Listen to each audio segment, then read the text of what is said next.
بسم اللہ الرحمن الرحیم۔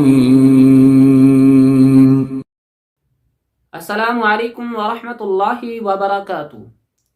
پیارے عزیزوں، میں امید کرتا ہوں کہ آپ سب لوگ خیر و عافیت سے ہوں گے۔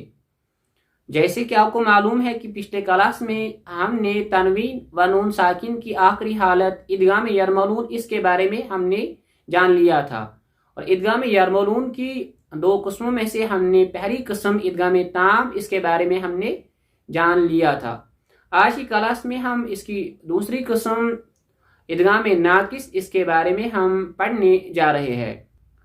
تنوین و نون ساکن کے بعد اگر حروف یومن یعنی یرملون میں سے جو چار رہ گئے، لام اور را کے بغیر اگر یا واو میم نون دوسرے کلمے میں آ جائے تو وہاں پہ ہم کیا کرتے ہیں، وہاں پہ ہم ملا کر بھی پڑھتے ہیں اور گنا بھی کرتے ہیں۔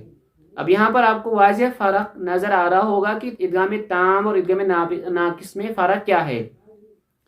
ادغام تام میں ہم خالی ملا کر پڑھتے ہیں، گنا نہیں کرتے ہیں، اور ادغام ناقص میں کیا کرتے ہیں، ملا کر بھی پڑھتے ہیں اور گنا بھی کرتے ہیں۔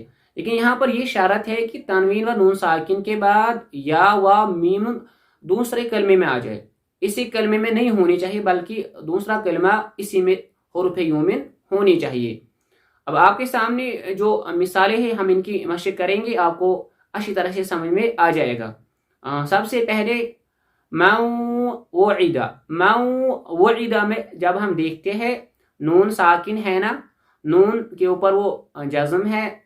اب یہاں پہ نون ساکن ہے، نون ساکن کے بعد دوسرے کلمے میں واو ہے، واو ہے۔ اب یہاں پر ہم ملا کر بھی پڑھیں گے اور گنا بھی کریں گے۔ اب ہم اس کو اس طرح سے پڑھیں گے، میم واو زبر ماؤ، نون کی آواز بھی نکلے گی، میم واو زبر ماؤ، ملا کر بھی پڑھ رہے اور گنا بھی کر رہے،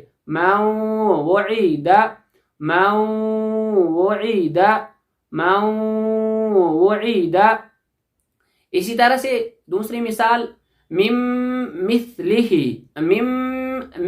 میں جب ہم دیکھتے ہیں اس میں بھی نون ساکن ہے، نون ساکن کے بعد حروف یرملون کے 6 حروفوں میں سے میم دوسرے کلمے میں ہے۔ اب یہاں پر ہم کیا کریں گے، ملا کر بھی پڑھیں گے اور گنا بھی کریں گے، میم مثلہ، میم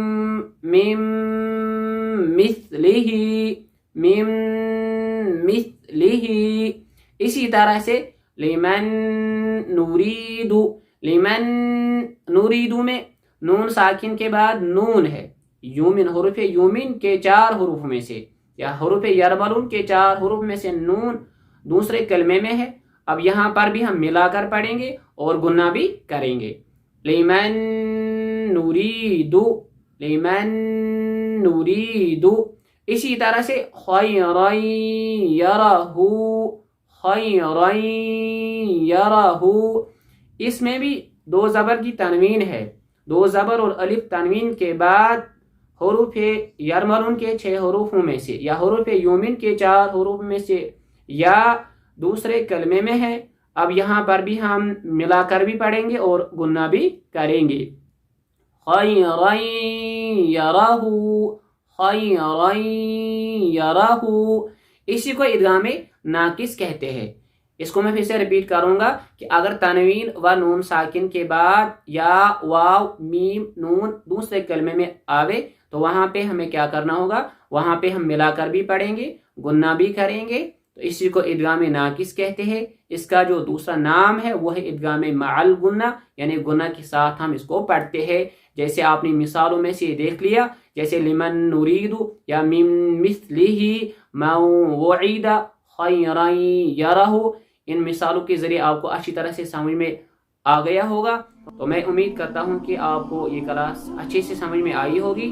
اگر آپ کو اس کلاس سے یہ فائدہ ہوا ہے تو اپنے دینی بھائیوں اور بہنوں میں اس کو لازماً شیئر کر دیجیے گا اور مجھے اجازت دیجیے گا۔ انشاءاللہ ملتے ہیں اگلی کلاس میں اگلی ٹاپک کے ساتھ۔ تب تک کے لیے آپ خوش رہے، سلامت رہے، امن میں رہیں، حفاظت میں رہے۔ السلام علیکم ورحمۃ اللہ وبرکاتہ۔